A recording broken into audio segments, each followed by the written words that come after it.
Weather coverage you can count on with meteorologist Carson Meredith and the Way 31 Storm Tracker Early Warning Radar Network. 8:16 on a bit of a gloomy Saturday morning, and a cool one too. Temperatures on either side of 50, right at 50 here in Huntsville, 48 in Decatur. Good morning, Muscle Shoals, checking in at 48 in Northwest Alabama, 52 in Gunnersville this morning. And for the time being, we are still dry across the Way 31 Storm Tracker Early Warning Radar Network. I do expect us to stay dry through the rest of the morning, and then this afternoon we'll start to have a few showers creeping in.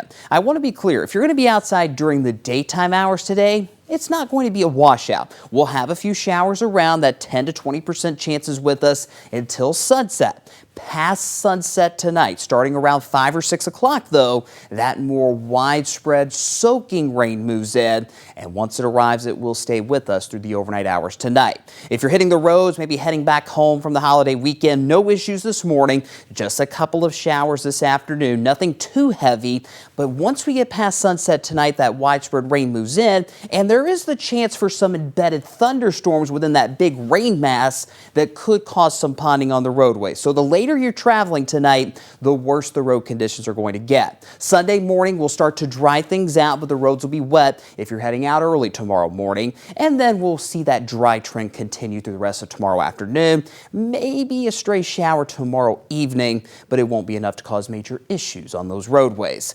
Let's talk about that big game down south of us this afternoon. Iron Bowl Tuscaloosa kickoff at 2:30. We mentioned a few minutes ago. If you're heading out in the next little bit, don't forget the rain gear. At kickoff, there may be a couple of showers around, similar to what we'll see here in North Alabama today. The further we go into the game tonight, the higher the rain chances get. When that more widespread rain arrives in Tuscaloosa, well, that depends on how long the game goes. It could be in the fourth quarter. It could be right after the game ends. Bottom line, take the rain gear with you and use caution on those roads as you're heading back from Tuscaloosa later on tonight.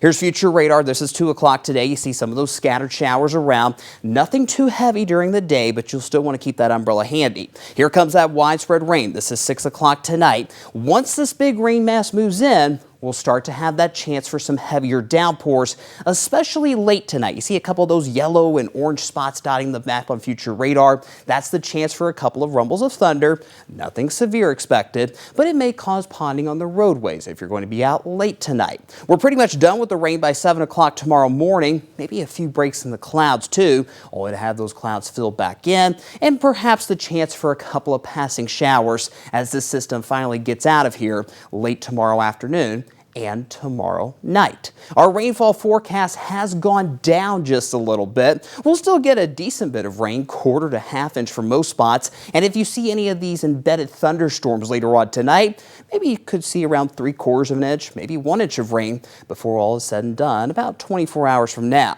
Your rain chances over the next 5 days, once we get this system out of here, will be completely dry on Monday. Then we have another system to watch by Tuesday and Wednesday of next week.